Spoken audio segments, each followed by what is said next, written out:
Welcome back to Berlin for our last series of the EU LCS Spring Split regular season. It all comes down to this for Fnatic, who need a win or they will miss their first playoffs in the league's history. And we cannot overstate how monumental that would be for Roccat and how terrible that would be for the organization of Fnatic, especially looking at their story this split, the fact that they came in with a plan with that all-European roster and they haven't been able to mesh until just a little while ago. They wanted synergy. They even had the 10-man roster in the event that they wanted to try and mix and match players during the regular season of the LCS. But what we saw from the team was that they weren't, right? They struggled throughout the regular season. They weren't really having any impact. And I think that right from the get-go, everyone was kind of disappointed. Yeah, 100%. There were veterans. We thought there were some leaders in there, like Reckless, Amazing, but clearly that didn't work. And Amazing got subbed out pretty quickly as well. And it takes time to build culture. It takes time to kind of find the right synergy, I assume, between certain players. Maybe they have to make more changes. We don't really know. If they don't make playoffs, then I'm definitely expecting something to change for next split. Well, they also stated we just have to do what we can with this roster right now. And recently, we got to be fair, we did see some improvements. They had a competitive match over G2, which is a good start. Yeah, it started, the whole thing started with us like overhyping Fnatic coming into the split, and now we kind of underrating them a little bit. Like this series to me showed that Fnatic are still a decent team. Good enough definitely to be in playoffs, I feel like, but maybe not good enough then to do much more. But this was a really good series from them. I think last week as well, we also saw some good games. And I actually think Fnatic right now are good enough to take down Misfits. To take down Misfits, that is the big question. That is what they have to do. It is win and go to playoffs, or lose and don't go to playoffs and be in that safe spot, and that's not what they want. So Misfits, they haven't been delivering towards the end of the split, or not to the highest level that we'd come to expect from them. We heard it from Hussein and we've heard it from the players, where in the last few weeks they've been in a bit of a dip. Against Giants last week, they definitely had a good performance. Power of Evil was one of the standout performers. His Orianna was fantastic, and I think that right now we are in a meta that really does suit him and enables him to succeed. And I think that him versus Caps is actually going to be a really exciting matchup, because we've got fantastic growth from Caps throughout the regular season, and in the last few weeks, he's actually been really stepping up as well. So I think the mid-lane matchup could be an exciting one. Yeah, I think with Misfits, it's a kind of luxury problem where coming into the split, we were been very happy to see them play like a middle of the table team that was a slowly progressing, but because they were so good in the start and they got so good as well, like during the first few weeks, we were like, damn, they're a top team now. We got to judge them like a top team. We got to expect them to win every series almost they're playing. And then when they obviously lose to G2 and lose to H2K, it's kind of, okay, maybe they're not all the way up there. But then when they lost to Roccat as well, that's where we realized the slump obviously was happening. I think a lot of it comes down to Kakao. I've talked a lot about this already. I think whenever he's on things like Rengar Graves, he's not really been able to force plays with the team. They've been very passive in the mid game because of it. His Lee Sin is always stellar. And now I feel like they have kind of figured out more of like how to use him. Hussein was talking a lot about learning the jungle routes once again as a team. And I think that will make them a better team. All right, well, probably in the interview beforehand before the break talked about aggression. Obviously, Misfits don't necessarily have anything to play for, and Fnatic have everything to play for, so they are hungry. So what approach should Fnatic take? Should they try and target Kakao? Where do you want to see them put their attention, Verius? I feel like that a lot of their success has come from Reckless having a good laning phase. I think that we've seen him on the side lane with the Lucian, which was risky. There was obviously an element of danger by sending an AD carry off to a side lane, but as an individual, I feel like that he really has been stepping up, and you can see that the pressure really is weighing on top of him. He knows that he needs to be one of the standout players that can take his team and organization to the playoffs. I think Fnatic wins this game by sticking to that style we've seen for the last 2 weeks with a lot of split push. That means Soaz needs to get a lane where he can actually split push against Alphari. And that's going to be key for me. I don't think Shen is going to be available. I think he's going to be banned away. And if Alphari has the better split pusher, it will mean that Fnatic can only play on one lane, and that is wherever Caps or Reckless is going to that opposite side lane. I don't think that's enough for them. They need Soaz in a winning matchup, and then we need to see them play this pure split push here, because I think Caps can split push better than Power of Evil. God, so many questions and so much on the line. We will see if Fnatic can come up with a clutch performance as we are about to get into Game 1. Take it away, Dracos.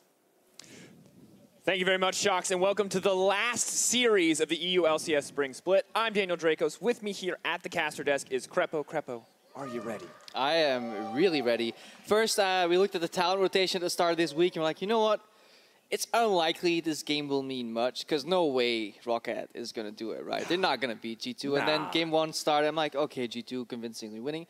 Faxi gets a solo kill. The hope starts dwindling for Fnatic fans out there. And now they have to beat Misfits. I never thought in 10 years, I want to say a million years, esports hasn't been around that long, but you never thought this is where we would be. In 10 million esports years, 10 million esports like years, which is a month. 2 months, yeah. Time goes very fast, quickly. Here, however, people want to get into the game. We want to get into the game, so let's start by running in down those rosters. On the blue side of the rift, hoping to see our secure a spot in the playoffs, we have Fnatic in the top lane, Soaz, jungle, Broxa, mid lane Caps, AD carry Reckless, support Jesus, and their coach, Finlay. Yeah, Finlay, the madman, he did it.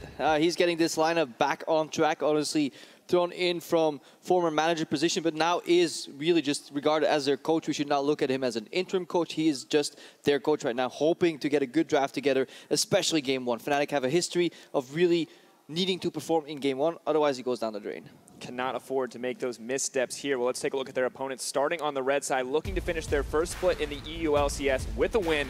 We have the Misfits. Top lane, Alfari, jungle, Cacao, mid lane, Power of Evil, Han Saman, AD carry, Ignar on support, and their coach, Hussein. Yeah, and Hussein is a coach with a great appreciation for macro. He really wants to teach his players these concepts and the step-by-step plans. That is how Misfits in week 3 came out, you know, with the Ivern, the Corki composition right there with the poke comp. I believe it was even against Fnatic where they completely kind of outpaced them in terms of patch adaptation. And they were so well-oiled. They were just a machine. They knew everything in the mid-game. But now recently, mid-game has been very, very slow for them. Yeah, we're starting to see cracks. And Hussein talked about it. He said every team, he feels like they've got peaks and slumps. And they were peaking for so long. He said, we saw the slump coming. We knew it would happen. But the question is, are they still going to be in that slump? Yeah. They took down Giants. But can they take down Fnatic here? I mean, for the definition of a slump means that you eventually get out of it, right? And then we need to see if the Misfits can do it right here. They're obviously already in playoffs, so they're a lot more carefree. But they said that they will take this game very, very serious. Every bit of stage practice is important, and for Fnatic, it's not just stage practice here for them. It is everything. Yeah. Do or die in this final series. For now, that was we enter picks and bans. Orion at Malzahar taken off the table. Nothing surprising yet, but Fnatic, who had some unique picks up their sleeves over the course of their last few series. Yeah, Fnatic obviously on blue side is that means you can target ban players like Power of Evil, who historically have had a few comfort champs like the Orianna, the Syndra, the Ahri that they perform on, but it does lose you later on the counter pick in one of these oh-so crucial side lane matchups. And we look at the way the Misfits have been playing. Power of Evil has been a huge source of damage for the team as they move forward in the game. And last time these two teams played, it was Corki both games, and Power of Evil was going off every chance he got. Massive score lines, so shutting him down here does make sense. But now it's an entirely different meta game, and I wonder if Fnatic are going to complete the triple ban here with an Ahri. No, it actually is going to be the Rumble. So a strong split pusher removed from Alfari, and that's his bread and butter. And then 2 comfort champions, 2 strong blind picks removed from Power of Evil. This forces Misfits to maybe leave their counter pick on the red side for mid lane and doesn't allow them to get a preferential side lane control. Not ideal for them, potentially, because Caps, with the depth of his champion pool, you would almost have to give that counter pick away to mid lane, but there's so many other picks, so many other opportunities, maybe to take something away to get a preferential lane matchup. For now, though, Shen, the final ban for Misfits. Fnatic have a little bit of time here to consider their first pick. What is it going to be? What style of Fnatic will we see today? Yeah, strong. I think it's a strong ban out to get rid of the Shen here. Get that rid of Soaz. We have the likes of Graves, but that's not really been Brox's style, right? Broxa, when he came in, swapping it for Amazing under a lot of pressure, he was picked at Lee Sin, I think, 4 games in a row. And honestly, he did quite well in the early game. Honestly, mid-game, he was lost, and that's where Jesus and Broxa need to show, especially in this series, how well have they developed their jungle support synergy. Because that was one of the strong points in the mid-game for Misfits. Absolutely. Cacao and Ignar never seem to miss a beat. For now, Misfits starting to continue the composition rolling forward, getting some picks of their own in the jungle, maybe hoping to match the early pressure of this Lee Sin. I like it. When you see the Lee Sin on the other side, just get an strong early game jungler that can win the duels too. That is at least. It depends who jumps whom, and that decides the outcome here. As for the bottom lane, opinions vary. In other times, Fnatic would go for like an early Ezreal. They obviously play the AD cannon. If you look at Hans Sama, he likes the Varus in lane for laning strength. So I'm excited to see if maybe both their laners, both the bottom lanes here, get their preferential picks here early in the draft. Yeah, we already saw the Vars come out a lot, despite a lot of people considering it a less high-tier pick, but the Cannon's now locked in. It can be for Soaz technically, but I think most of us have to expect this to be going into the hands of Reckless. Yeah, and you were talking to me off-air, you know, are they going to play the Cannon Zyra again? Sai hits the Cannon Karma. Similar in concept, however. Very aggressive, very powerful early. And while Fnatic haven't been the strongest team as 5 members, their individual performances have still been top tier. We've seen Reckless sometimes ill-advised, but solo creating leads. Yeah, and this is where Misfits, they kind of change it up. They're not interested in matching the roles 100%. They say, you know what, Ignar, even if Fnatic squeeze him in phase 2 of the bans, he has enough champions to play. Fnatic maybe want to take away the Tahm Kench from him because he's a strong player on that as well, and he's just a really smart player, and it could be a good solution to the lane. We have seen teams try to shut down the 1-3-1 with the Tahm Kench. Hasn't worked out for everyone, but still considered one of the best strategies. Kayle, interestingly enough, banned out from the Misfits. No, banned out by Fnatic. Banned out by Fnatic against the Misfits, and it's a little weird. Now this is the point where you have to assume that something's going on in scrims that we don't know about. Or solo queue. Literally, maybe to understand a champion, right? The best way to do it is just play it. You can watch a few VODs, but to get into that flow of a champion, if you play it, you suddenly get a much better feeling for the cooldowns. Maybe some of the Misfits members spam the Kayle, you know, maybe PoE was spamming Kayle himself here, just in case Caps ended up playing it. Testament to how seriously Misfits are taking this matchup. Testing those champions that Fnatic may use, that they may pick up, may mean the Reckless's comfort pick on the bottom side, not quite as effective as it doesn't have that surprise factor up against the Misfits. Yeah, Misfits here really making a statement with how powerful third pick on the first rotation can be. They pick the Camille, and then they immediately remove the Fizz. They immediately remove the Renekton. They say, you know what? We're going to give a strong matchup for Alfari, and that's what he was known for, right? He's not a tank player. He's a side lane split pusher. That is very important in this matchup because if you look at how Fnatic have played and their greatest successes came from side lanes. So now if they can get a strong Camille in the side lane, they remove some of the best lane matchups in the pick and ban phase, it means Soaz will have to dig deep to find an answer. We're going to see how deep he can dig here because Fnatic have to round out the rest of their composition. Will it be the Kennen top? Will it be in the AD carry position? We'll find out. Yeah, and another ban towards Power of Evil. I think it's really cool from Fnatic here, saying, you know what, you can counter pick, but if there's nothing left for you to pick still, what are you actually going to bring here? And then Fnatic, they take a really strong kind of LeBlanc early, and now it's going to be digging deep for Power of Evil. He may end up just playing kind of a Vladimir matchup where he has to survive, but then obviously outscale. Yeah, and I mean, look at the Syndra's been taken away, and last time we saw Caps pick up this LeBlanc, it was Perks, who was the lone member of G2 who was able to keep Caps from leaping into diving into the backlines, because Caps still had a monster performance despite Fnatic not being able to take the win in the end. And Soaz fighting fire with fire here on the top side of the map, rounding it out with the Fiora pick. So many teams would be like, no, let's sacrifice this AD cannon and just put a top lane into the Camille. It's a very acceptable matchup, but Fnatic is so dead set on this AD carry, AD cannon, that they really want to forgo that, and they're playing a very tricky composition here. No tank whatsoever. Broxah brings the main engaged. If Fnatic fall behind any tiny bit in the early game, especially on the Fiora, their mid game is doomed. If you're going to gamble, now is the time, right? You've got nothing left. You might as well take one final shot. You might as well give it your all. If you know you're the team that's not going to be able to fight the 5v5s, you might as well try to beat them as individuals, and Fnatic have the tools to do it. But Misfits round out their composition with the Ryze pick, and this is not something we see quite as much from Power of Evil. No, but it is something he has added to his arsenal throughout the split. PoE was notoriously known as a small champion pool player who never played the Ryze even when it was metagame, and then suddenly he brought it back. Ryze has seen many iterations. People are afraid to see so many of the rework potentially of Ryze because his champion is either broken, busted, or bad. And the no three variation. Bs of Ryze. The three Bs of Ryze. Not the AVC, just BBBB. Rough to see. And of course, right now the meta fits Power of Evil perfectly, but still with everything banned out, has to find comfort somewhere else. We'll see how his Ryze can stack up against Caps, because each and every one of these Fnatic lanes has the potential to blow the game wide open. And then we go back to what the analyst was talking about, you know, the Fischio said it right there, Fnatic. So dead set on the split pushers. Fiora in a lane. LeBlanc who can go in a side lane. Kennen AD carry who technically likes to be in a side lane. Fnatic again drafted 3 split pushers with only 2 lanes to split push on. So it'll be a fight for who ends up. The shortest straw ends up mid lane. And then Misfits, they have kind of Alfari, who has always been a perennial split push player, doesn't like tanks. He needs to go off on the Camille. So I think we track the junglers in the early game because we see where they go. Can they snowball? And Broxa on that pick that he made his name on the first few weeks in the LCS stage, dodging Cassio ults, outplaying. But here we are, ladies and gentlemen, game one, Misfits versus Fnatic, a playoff spot on the line for Fnatic and Misfits. Looking to exert that dominance.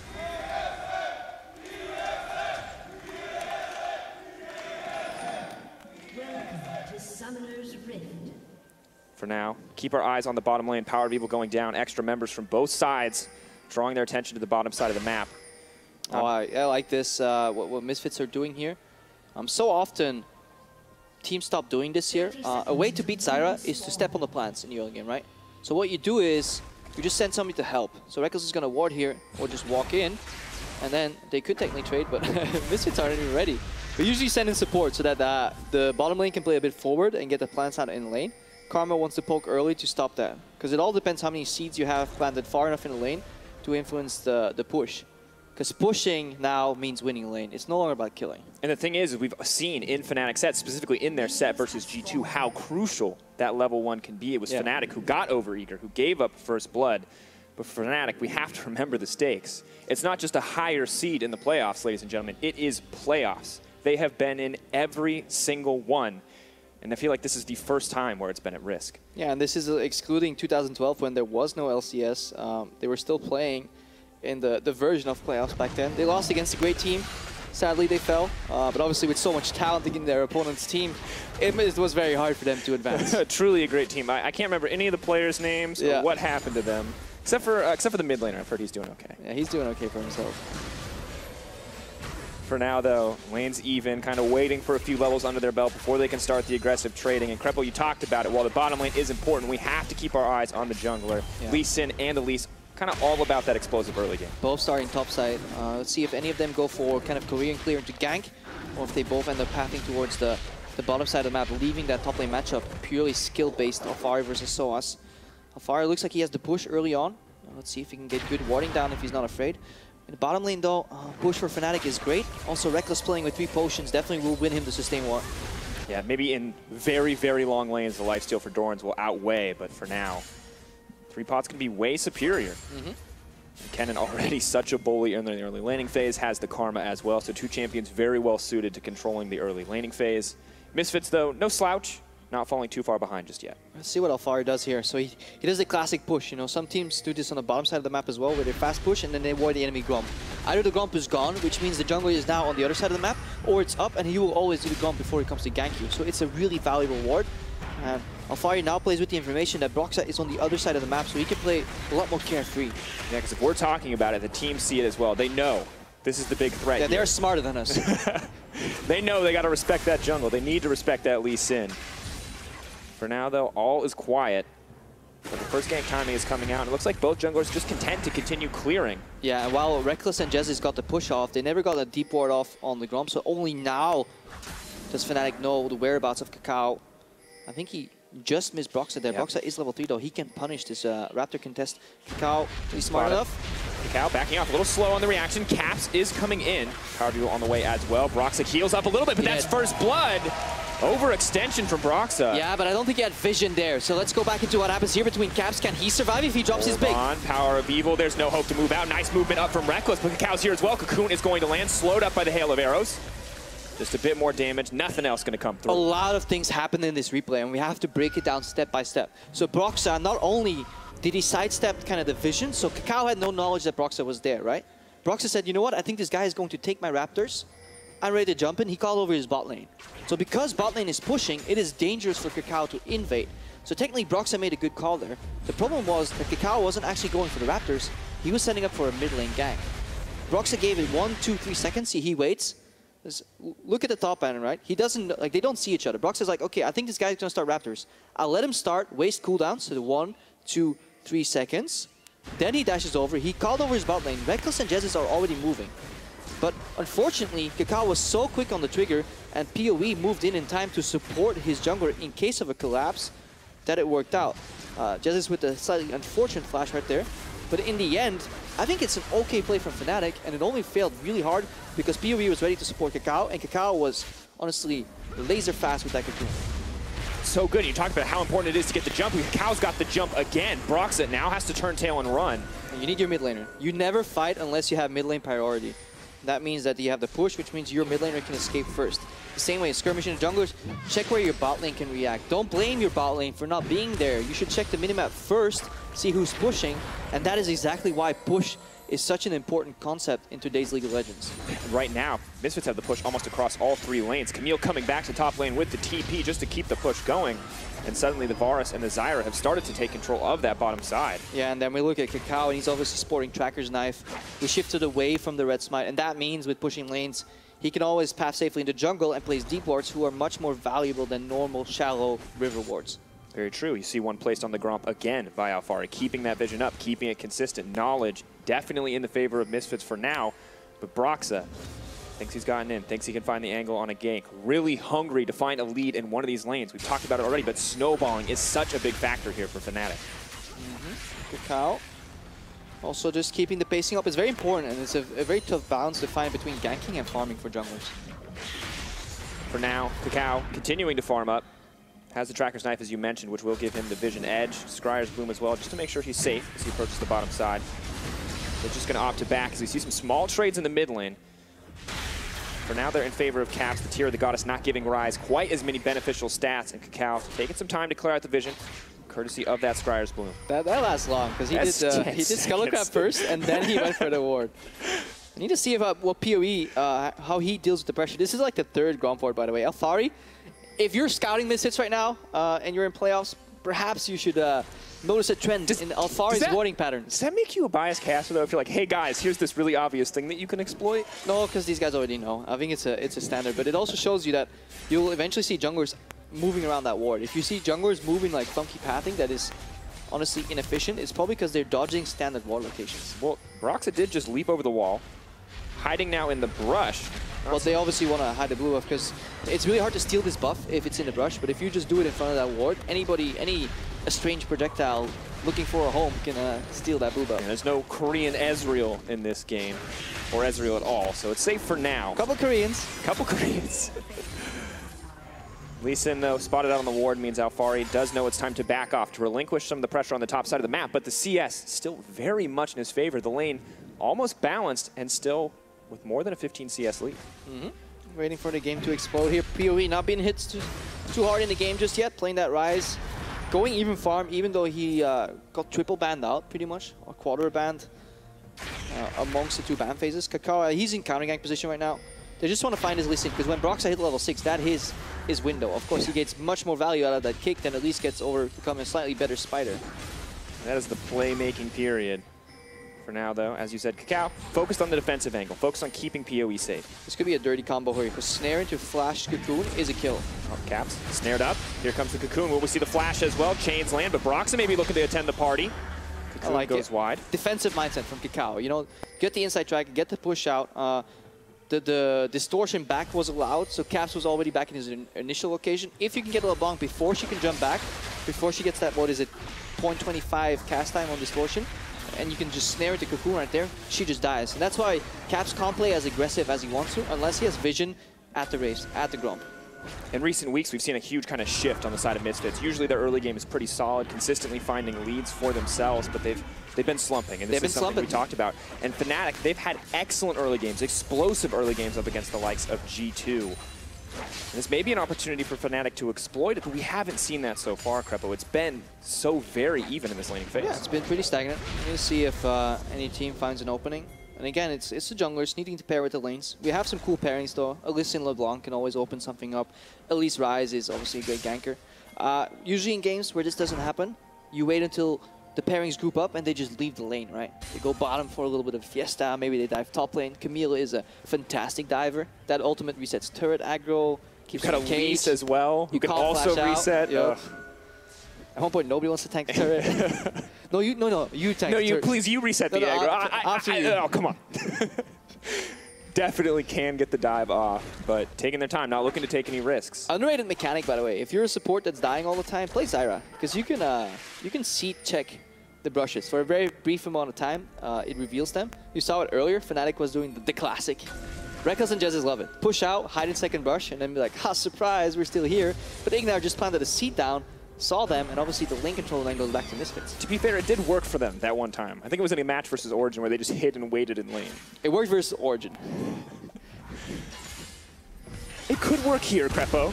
Yeah, this is a great gank from Kakao too. It is somewhat counter gank, somewhat punishing cocky trading. He just needs to get the angle right here on Soaz. That's why Afari is playing right, so hoping that Soaz goes left. Auto attacks goes out. Already used the parry chain. CC comes in. Hextech ultimatum. Don't even need to dive. You can influence your opposing laner's position by just trying to force him back right. If you play right, they're generally going to play left behind their minions. So if they don't think about the jungler being able to go into the lane, it's actually a really good way to force a gank. Instead of just going brute force trading, hoping that they trade back, no, you just use to angle them right. Good setup so far. Not going to be able to grab the first tower. Broxit is here. Wait, another wave, you're right. But LeBlanc's on the way up. They're going to have to be safe. Can they commit to this? Soaz is on the way. Turns out you're right, because Caps was coming from the mid lane. Draco's obviously spotted this superior mid lane view. Yeah, definitely just didn't see the minion wave. Brilliance. But that happens very often, and that is also the mark of great mid laners. They just disappear, they push out, and they know that most of the time they'll be spotted, but the one time you're not, you can do so much damage, and that's why it's so important if you play a mid laner to constantly disappear into Fog of War whenever you can, because it adds pressure. And there's so many of those unknown elements. You're just talking about on the top side with playing left so your opponent plays right. Are they doing this because it's smart positioning? Are they doing this to move me into position for a gank? You don't know. Yeah, and sometimes you can play dumb on purpose, and they'll have to respect you. Now we see a good trade here. Caps getting poked out of the lane. Broxy comes in late, so they can't even duel anymore. And again, Misfits really working together in duos. And very patient. Kakao still has the Cocoon cooldown, doesn't swap to human form to use it, just backs off. Sees another member, says, no, we're not going to take this fight. Yeah. Kakao, Power of Evil, good duo. Alfari, Kakao, also a great duo so far. Fnatic, they seem stuck individually in their lane. Broxy has a hard time slotting in. The setup isn't quite there yet. And of course, they set themselves up for that. They set themselves up for a playstyle where it was sort of each man for themselves. All about the potential to carry the game as an individual. Yeah, look at PoE, always leaning towards the jungle. This is also something, it's a bit of a tell, honestly. What side is the jungler on? You see where the mid laner is leaning towards. He is so close to that brush that he has warded, and he can always avoid jungle gank. So many lower tier entry-level players, they play as far back in the lane as they can, but they don't go sideways to match jungle pressure. Too nervous about the monsters hiding in the brush. For now, though, Fnatic utilize pressure advantage, manage to break down this tower. Bit of a slip up from Misfits, but they're already on the Rift Herald. They're going to find some advantage back. It's again, PoE is leaning left, which means Kakao is left side, which means the right side belongs to Broxa, and instead of going for a gank, they just make a pressure play. They make it completely known to Misfits that they're alone on the bottom lane, and they take the turret. Herald is usually not a great objective, but in a matchup where split pushing is such a great contributor to who wins the map between these two teams, I think it's okay when you already have a gold lead to get the Herald buff. And not just a gold lead overall, but a massive lead in the hands of Alfari. Ooh. Almost 30 CS up over Just check the gold. This guy's 1,300 gold ahead of his opponent, and he now has the Herald buff. That's a phage. That is an entire phage in his inventory just from CS differential. And that means that Fnatic have to change their style. They have to play group up with your top laner and split the map style. That's what they're doing right now. Soaz can no longer deal with Alfari. Reckless can no longer deal with Alfari. So you go back to the lane swap era where you try to kind of out-tempo your opponent, but in essence, that's only accelerated the gold. And guess who benefits the most from that? Global Gold is the Rise scaling in the mid lane in Power of Evil. Happy to have it, Ignar and Hans Summit making the most of the Living Vengeance buff on that Varus attack speed, keeping pace so far. Misfits, you are trading a second turret for Dragon here, or I guess they're going now. They're going to help their bottom lane. Okay, they're going deep into these trades. This is hyper aggressive. Now keep in mind, Camille does have the Sheen. It will speed this up, but they're 3 members fast. Oh wow, that was actually insanely fast. Do you remember the times where we'd start the game, take 2 turrets on each side of the map, and then somebody would yell go, and then we'd start playing? I think that was the pinnacle of casting, because you had to find anything to talk about for that period of time where it was formulaic. There was a certain beauty to that, kind of like little changes people started doing, but it was so specific that not many people appreciated the beauty in it. Now Misfits, because they're just stronger on the map and their push ends out on the bottom side, they obviously picked the residual objective, which is the Cloud Dragon. I don't think it matters as much, but what it does do is it spawns the next dragon sooner, which they can take because they're technically in control of most fights. However, it is the Ocean. So once again, not a Dragon that you necessarily want in the mid game. Very happy to get it early, but neither the Dragon RNG working out in their favor thus far. Yeah, this is the vision for Misfits. It's really good game vision, and that's a problem when you lane swap. You eventually have to move back into an area that you previously did not control. And if the enemy support played it well, it is littered with wards, so you're essentially face checking. Jesus right now needs help getting the vision back, and he needs to do it fast because Soaz is pushing out in the bottom lane. And he can't do it safely. He is completely in the dark right there. And while both teams have traded vision, Fnatic on the top side, Misfits on the bottom side, there is no one even remotely near Alfari. He is completely safe. And that is because it is really hard to, one, gank a Camille. Two, it's much harder to gank a Fed Camille. And you basically need 3 people for that. And Misfits, they can deduce whether 3 people are going to Alfari. And he is now so confident. And that is the problem when you play an open map and you have a weaker laner. No focus on the Dragon. Still far away from spawning. It's Misfits. about 5 minutes, guys. Looks like they're walking in circles. Probably looking at their vision, maybe hoping to find a pick here. They're waiting for the wave to push out. Look at Soaz, right? Like he was also waiting for people to be revealed. Now we can push out safely. It's literally just waiting for the minimap. Check the dots. How many people are missing? If I can't see them, I assume they're trying to kill me. No one trying to kill Soaz right now. He's free to push. Pressure continues. Alfari backs off on the top side, shifts the lane matchup, so he will go up against Soaz again. And Misfits continuing to roam as a pack of 4 here, laying down a little bit of vision, trying to gain control of this map, trying to make the next move. They've been passive so far, reactive so far in the plays that they want to make, and it's working for them. And now it's really important that these teams keep communicating who's missing, where can there be wards. Do I need to push this wave fast, slow? How much time can I take? Because the map is too big for a single support sidestone to ward it. So you'll need to make some assumptions. Otherwise, you will be at risk of getting picked off. Still yellow trinkets for the team. They know this is still the period of the game where they don't need a blue. They don't need to worry about checking the Baron, so they will have a little bit more vision available. Lee Sin as well with the Tracker's Knife. Oh, yeah. But poor Soaz. Triforce Camille with Tabis is so hard to deal with. And Rift Herald buff, man. It's just, and nasty. Yeah, just Cloud Drake as well, so even if you do manage to start to get away, she'll chase you down eventually.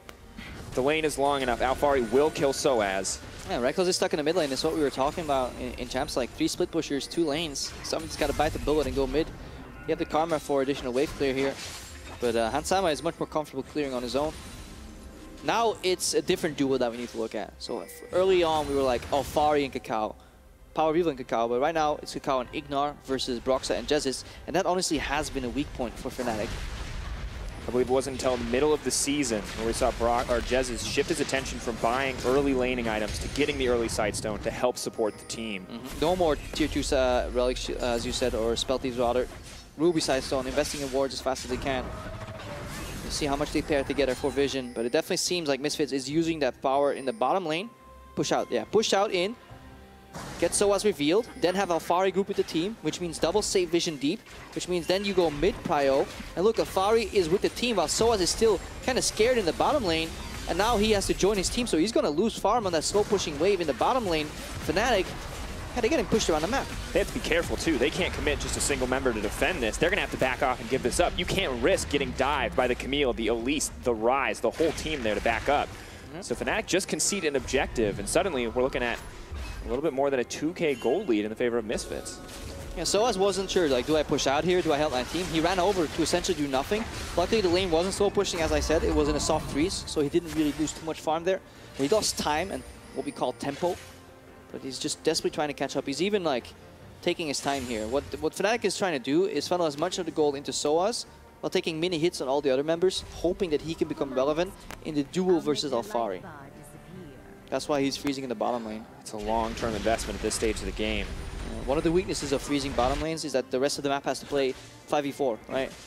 And it's so interesting because when we first started seeing those deep freezes, teams were like, how do we counter it? How do we deal with it? What is this strategy? Season 3, Season 4 era. And now it's like, oh, you want to freeze? We'll take every other part of the map knowing that you can't come 5 strong. I do distinctly remember SK Gaming fighting a lot of the freezes in the bottom lane. This was Season 3, I believe, where you would get a lane advantage, freeze bot lane, and you tell your team, yeah, these guys are toast. They can't do anything. Well, Nif would just run mid, siege mid lane, and push in our mid lane turret and just take it. I'm like, but we have a freeze. We're supposed to win.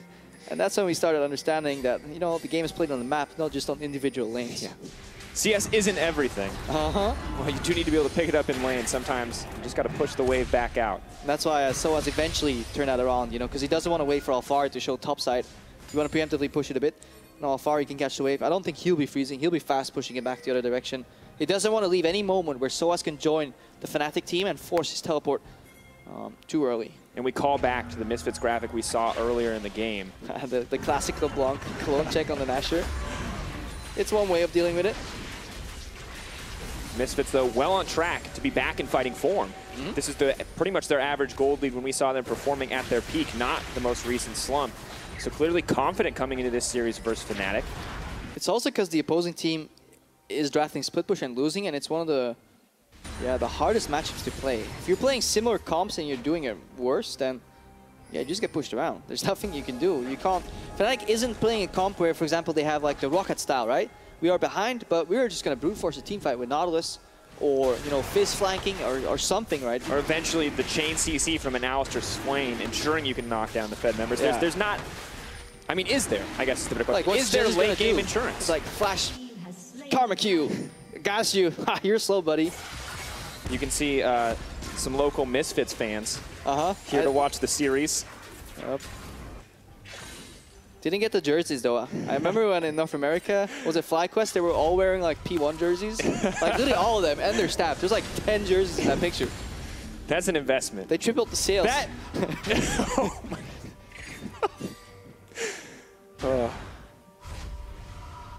Yeah, they're definitely cheering for the Misfits here. And it's going well so far. We saw a lot of smiles on the Rocket lineup. Because again, for people who somehow have been living under a rock, if Fnatic lose this series, not the game, the series versus Misfits, that means Rocket go to playoffs after a totally unprecedented win streak for them. What is it, 6 series in a row now? 6 series in a row, taking down the only team to take down G2 this season. In a series. In a series. Of course, there have been teams to find games, Fnatic among them. But remember, it doesn't matter how sloppy it is. It doesn't matter if it's the messiest series of their lives. Fnatic just need to find the win. And right now, things not off to a great start. No, and the more important part is what does it do with the mentality for Fnatic here. You know, this is a team that plays on emotion. If it goes well, it goes great, and you'll see the smiles. But so often during defeating losses, we saw Reckless leave the stage briefly and then come back and just kind of sit on his own. And we saw Reckless at the start of this game, head in his hands. He knows the pressure is on. The whole team knows the pressure is on. The prestige of Fnatic. But he was drafted as a leader. He's supposed to rally these youngsters and just kind of be at the front of the team, right? Be the veteran that the team needs to rally behind, but it's a very, very tough task to be in. And how quickly things change, Crepo. You come in, the all-European roster, no communication issues, everyone on the same page, the hunger to win, but things just don't work. Yeah, play up against Kakao, washed up in the, what is it, LSPL? Not even LPL anymore at one point. And then, nah, this guy can't be good. No way. No, he's not still good. He's done. You know, so many players from that era. Oh, nope, Kakao can still play League of Legends. Don't give him Lee Sin. League of Legends really well. Yep. Showing that so far in this game as well. 2-0. A little bit of a split between the tanky and the AP And build. just really safe ganks. Like, yes, Kakao only got 2 kills, but he was pathing pretty smartly in ways that were very hard to punish for Broxa. That's a clone? That's a clone. Stacking up the tier there for Ryze. Never mind, it's already stacked. No excuse. They thought it was the real LeBlanc for a second. Just got to show him, you know, no mercy. Not even clones survive.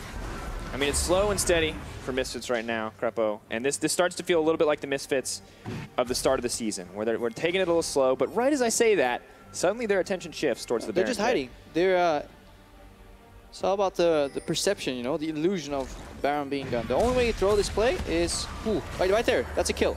If you have a ward over the wall and you see LeBlanc dashing in, into a snare, dead. So Fnatic right now, they have to make life-threatening plays to even see whether Misfits are doing Nasher or not. And Misfits, if the life-threatening play fails for Fnatic, lose nothing. Unless they start the Baron. starting the Baron. Soaz splits on the bottom side. Blue Trinket comes out, briefly reveals before it is disabled. But Ignar is looking for a massive zone here. He sees Caps, but Cat alone he can't do it. They turn on to Jez. Jez is just going to get popped. Caps can't even make it to the back of the pit. In comes the Realm Warp. That's one down. 5 people rotate swiftly into the mid lane. Soaz is in the base. He's looking for a teleport, but Fnatic as a team are lost. So they're split. Look at Reckless. He reveals on the top side, which means Misfits, at worst, they will run to 3 people in the mid lane, and they're just going to take that trade. And they're so good at diving. No one from Fnatic can even risk approaching this tower. It's all too easy. They're going to keep going. Yeah, keep your eyes on Alphari. He can BD engage here and reset the turret aggro.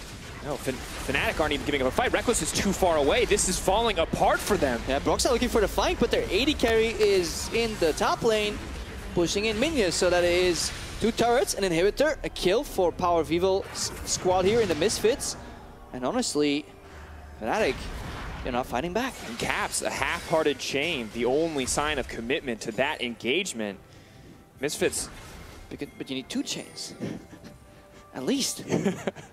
That's the rule. All right, well, for now, Fnatic have given up a pretty major advantage. They're not out of the game. They're down 5K. Misfits, they're just camping. Get the s'mores out, boys. Can you out Fnatic? Can you Death Rush better? So tired of that. The issue is every EU team does it now. Yeah. So does NA, so does a lot of people. Yeah, because it's smart. Sometimes it's the right choice. Denying vision and then forcing people into a face check is a great idea. Oh, the clone goes into the pit. Misfits have a ward in the Baron pit, so that's really good because you need to know when people are checking. Soaz with the riposte, but that's Alphari. Hextech Ultimatum goes in.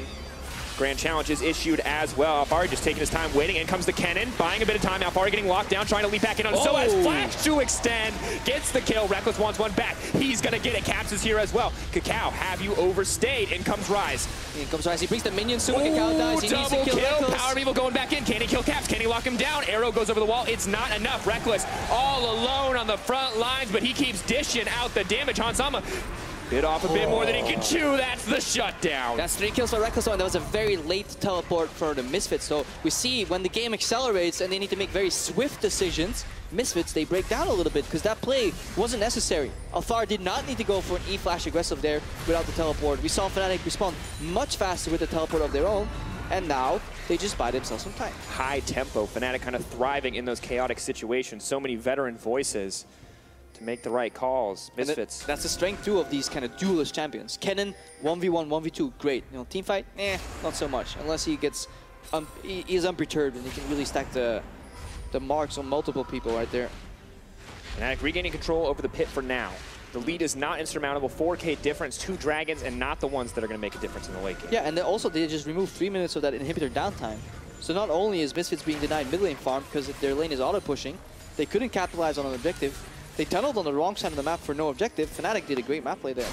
Fnatic all back off.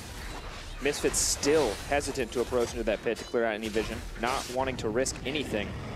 Now grouping as they push down to the Mountain Drake. They know this is theirs. They know their advantage is big enough that they can take this, but will Fnatic respond? No, I think they're just going for vision trade. At this point, it's a lifeline. You let away some time. Soaz is lurking here on PoE. It's going to be a tough fight, though. I don't think he wants to take that one. No MR in his kit. Quite yet, or no MR in the inventory, rather. Decent spot to be. Caps continues to poke out. Just trying to burst down Ignar before a fight can start. He got very close earlier after the fight. But Ignar walking away with his life. But look at Fnatic, they're happy because it'll take Misfits at least 40 seconds to remove the setup that Fnatic have done right now, and then they need to move in again. There is 2 more wards onto Ignar. Let's see where he can place them. One in the... That's a plant, actually. We'll place that one. Maximum value out of the sweeps. They're not stacking it. Cacao still has a sweep ready. But there is a more priority in the bot lane. Soaz is slowly like putting the pressure on Alphari. Or Alphari might be baiting him, but it's definitely Soaz pushing in now. This Fiora on 2 items. Quite strong. A lot of armor. A lot of health on the side of Alphari, but won't help against the percentage true damage. All right, good parry right there. Parry versus riposte. Ah, and Reckless, this is a classic Reckless move. When everybody just assumes that it's a Baron dance, he likes hiding in corners. Soaz is just going to play Dumbo right here and take a bad trade and be like, oh, I don't know how this matchup goes. Surprise!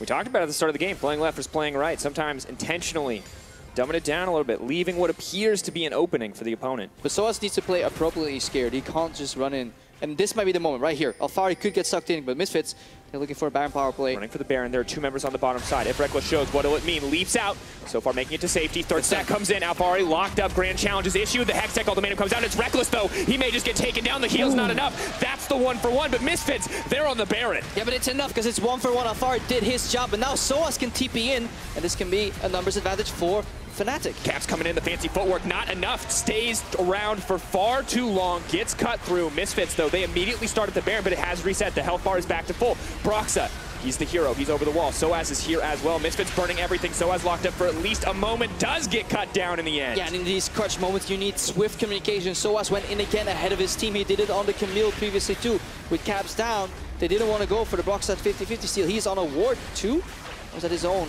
Oh, he's definitely Broxa spotted. locked up. Chain CC coming in. They're holding. They're waiting. They deny all the vision. Broxa is going to walk up again, and he will die. Look at the patience here from Misfits. This is Arrow. really solid execution. Broxa, no option. Out comes the Realm Warp. Broxa going to try to leap to safety, but Hansama's just right there. That's the Rampage. That's the Baron. Misfits 8K up.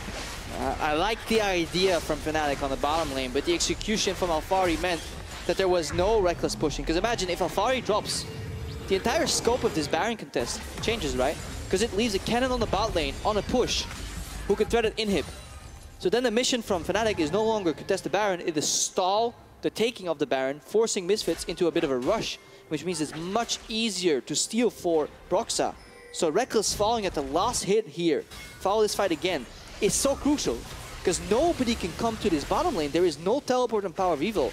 If Reckless somehow survives here, it's an entirely different story. And it's this last hit right here on 35%, by the way. Precision protocol, the Titanic Hydra proc just cuts through the life bar. Again, because right now, Soaz comes in, and I think he goes over eager. I think Caps also goes over eager here.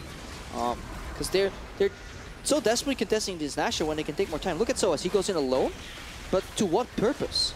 And where's Jesus? What is the goal here? You need to steal anyways. Wait until it goes low. And that is the problem with Swift calls from Fnatic. But imagine right now if there's a cannon on the bot lane. It changes the entire scope of this play. Alfari really saved the Misfits there.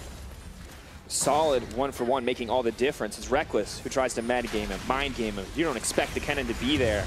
He may not have expected it, but he reacted in time. And now Misfits, they're looking to break their second inhibitor. Alfari trying to make sure that second one's locked up. They take it again. But it's a pretty easy siege at this stage. Yep. So Alfari, V2. Hextech ultimatum goes in, hookshot wall dive. He definitely wants to hug the wall every time to not give Fiora the opportunity to proc that full ultimate and get the heal off. Pretty massive, but both inhibitors fall. Baron buff still up and available. Another dragon spawning in a minute or two, but it's all too easy for Misfits at this point to move down to the bottom map to continue the pressure. One objective left in their sights. Ignore, okay, well, you know. Man, it's like when you see a bouncing castle. Sometimes you just... You have to. You have to. Doesn't matter if you're a grown man. Yeah. Sometimes you want to play the mouse dance. All right. Alfari, pressure on the bottom side. Misfits, we can see the clear objective in their sight, but I don't know if they want to still go for the full 5-on-5. Oh, I think they definitely can right here, especially when they have creeps protecting them. Like, remember, you need to look at the engage pattern for Fnatic. It's Broxa flanking, that's it. Or Soaz flashes, it presses E and stuns 5 people. Or Reckless flashes and immediately dies because yeah. he does not have Azanias. That is the tragic death of a cannon who gets a 5-man ultimate and then remembers he is not a cannon. I've tickled them. I've tickled them all, team. Time to go. My job here is done. My yordle people need it. Now with the flank, trying to lock up. Caps. Look, this is the lot of damage. Ignore. That's a ton of damage. Oh, wow, far. He comes over the wall. Fnatic looks to find a way back in, but Broxa goes down. No flank to find the engage. Yeah, Sama died with flash and heal up, so he must have done something wrong. He managed to get the 2-for-1 in the end. Maybe it's Ignar who wears the pants in that bot lane relationship. That was an aggressive flash. Sama, you are the support now. Look at me. You ult. You are just an ult. I am the damage. Yep. Side still? No. Misfits moving in to take out the third inhibitor. This is all but over for Fnatic. Now it is a series. They do have a chance to come back, but at this rate, Misfits... No, this game 1 is so likely to be over, barring any major tour. What we need to think about now is the mindset that Fnatic will enter the second game in, because nothing is lost. It's still a best of 3 here. The type of draft they will want to play, because playing this heavy of a style where it all relies on split push And targeting Power of Evil in picks and bans, it was actually Broxide with a good kick there. Hansama could have flashed. I think he greeted a tiny bit there. But again, like, look at Fnatic's stock control, right? Okay, Power of Evil, small champion pool, let's push it, let's squeeze it. Did it work? No. Rise, still formidable on Power of Evil. Now, what is the key element in this entire series? Split push. Well, then maybe cater your draft around enabling Soaz a bit better and targeting Alphari, not giving him the Camille and allowing them on red side to ban out the Renekton and ban out the Fizz. Or maybe just put more jungle pressure top. Have Roxy start bottom side. A misread, it would appear, on the game for the side of Fnatic. And when game one was all too crucial, we talked about it before, Fnatic, a team, needs to find those game one wins. A team that isn't feeling the best right now, that the pressure is on. Getting a game one win, getting that momentum could help boost them ahead. And Misfits, a team we've already talked about, they're playing for pride at this point. There's nothing else on the line for them. Yeah, they're playing also for mechanisms. They want to practice, what is it, like shot calling against an opponent who is doing everything to win. Also, who can get creative. If there's ever a team you want to play, it's teams like this as you're heading into a best of 5 for playoffs. Because you want to be ready for every single possible cheese map play a team can throw at you, and Fnatic definitely has a variety of, you know, interesting plays. Yeah. Say what you want, but Org has been around for a long time. Reckless, no stranger. Deep playbook here. It's actually, this is the sad part. When you go from 2 inhibits to 3, the amount of super creeps in each lane triples. It goes from 2 to 6, and they're all piling in right now. Oh no. Just continues to move forward. Misfits to slow and steady siege. They get a little bit of poke. They wait for the creeps to move in. Yeah, this is Protoss versus Zerg right here. Oh no. Right now the Zerg are winning, but Cap's trying to make a difference. Leaps forward. His little version of the Messiah play does get knocked up. Out comes the redemption. Hansama is in trouble. Kicked back. They do not have the follow-up damage. They do actually, in the end, not manage to get him. No, do manage to take him down, but now moving forward, Ignar potentially caught out, does manage to land the snare. Broxah trying to find a play here, but it's only Ignar that they've got set in the sights. The rest of Misfits is up and available. Out comes the Realm Warp. The Nexus is exposed. Misfits, they sneak right back. They're going to take game one, and Fnatic looking lost.